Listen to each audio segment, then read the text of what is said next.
प्रधानमंत्री नरेंद्र मोदी के तीसरे कार्यकाल के 14 महीने पूरे होने के बाद देश का सियासी माहौल तेजी से बदल रहा है। पहलगाम आतंकी हमले के बाद पाकिस्तान पर भारत की कार्रवाई से लेकर अमेरिका के साथ टैरिफ विवाद तक कई बड़े घटनाक्रमों ने सरकार के सामने नई चुनौतियां पेश की है। ऐसे में यह जानना बेहद जरूरी हो जाता है कि आखिर जनता का मूड क्या है। क्या वह मौजूदा नेतृत्व से खुश है या फिर किसी और विकल्प की तलाश में है। इंडिया टुडे के हालिया मूड ऑफ द नेशन सर्वे ने इन सवालों का जवाब दिया है और इसके नतीजे काफी दिलचस्प है।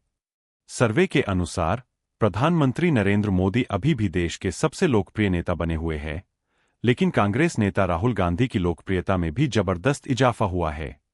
यह आंकड़ा मोदी के लिए एक नई चुनौती पेश कर रहा है। मोदी अभी भी देश के सबसे लोकप्रिय नेता। सर्वे में भाग लेने वाले 52% लोगों ने नरेंद्र मोदी को अगले प्रधानमंत्री के तौर पर सबसे उपयुक्त बताया। यह आंकड़ा स्पष्ट रूप से दर्शाता है कि मोदी का जादू अभी भी बरकरार है।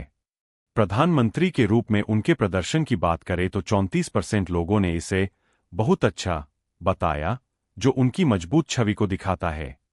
हालांकि 13% लोगों ने उनके प्रदर्शन को खराब और 14% लोगों ने बहुत खराब बताया है, जो यह भी दिखाता है कि कुछ वर्गों में असंतोष है।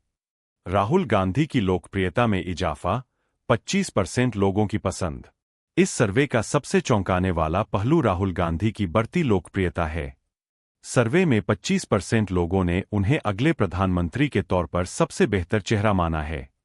यह आंकड़ा बताता है कि नेता प्रतिपक्ष के रूप में राहुल गांधी की मेहनत रंग ला रही है। उनके प्रदर्शन की बात करें तो 28% लोगों ने इसे बहुत अच्छा माना है, जबकि 22% लोगों ने अच्छा और 16% लोगों ने औसत कहा है। हालांकि 15% लोगों ने उनके प्रदर्शन को खराब और 12% ने बहुत खराब बताया है। क्या यह सिर्फ एक सर्वे है या बदलती राजनीति का संकेत? यह सर्वे केवल एक संख्या नहीं है, बल्कि यह देश की बदलती राजनीतिक तस्वीर को दिखाता है। जहां एक तरफ नरेंद्र मोदी की लोकप्रियता अभी भी शिखर पर है, वहीं राहुल गांधी ने भी अपनी जगह बनाई है। यह दर्शाता है कि विपक्ष अपनी आवाज को मजबूत कर रहा है और लोग अब एक मजबूत विकल्प की तलाश में है। यह देखना दिलचस्प होगा कि यह चुनावी मूड 2029 के लोकसभा चुनाव तक किस दिशा में जाता है। कांग्रेस के दिग्गज नेता राहुल गांधी ने बिहार के मोतिहारी में वोटर अधिकार यात्रा के दौरान एक बार फिर प्रधानमंत्री नरेंद्र मोदी पर जोरदार हमला बोला।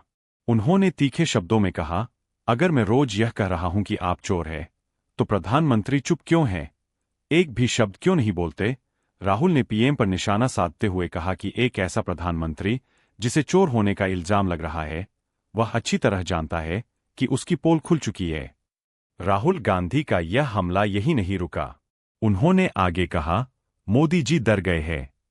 उन्हें अब समझ आ गया है कि उनकी चोरी पकड़ी जा चुकी है और अब वह कहीं नहीं भाग सकते। राहुल का यह बयान सुनकर वहां मौजूद कार्यकर्ताओं में जोश भर गया। बीजेपी सांसदों की सलाह, राहुल का करारा जवाब। राहुल गांधी ने अपने भाषण में एक और खुलासा किया। उन्होंने बताया कि बीजेपी के कुछ सांसदों ने उनसे संपर्क किया और कहा कि वह पीएम को चोर कहना बंद करें।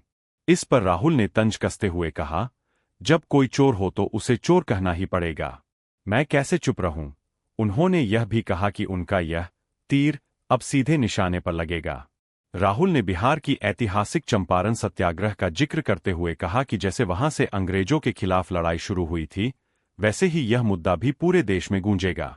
उन्होंने कहा, बिहार में जो होता है वह पूरे देश में फैलता है। यह संविधान की पहली लड़ाई थी। राहुल गांधी ने महादेवपुरा में हुए एक बड़े खुलासे का जिक्र किया और कहा कि यह केवल महादेवपुरा तक सीमित नहीं रहेगा। उनके इस बयान पर कार्यकर्ताओं ने उत्साह में बनारस, बनारस, बनारस के नारे लगाए। राहुल ने मुस्कुराते हुए हामी भरी और कहा, जो खुलासा महादेवपुरा में हुआ है, वह अब लोकसभा में और पूरे देश के चुनावों में गूंजेगा। उनका यह बयान कार्यकर्ताओं में जोश भरने वाला था और उन्होंने साफ कर दिया कि यह मुद्दा अब राष्ट्रीय स्तर पर उठेगा।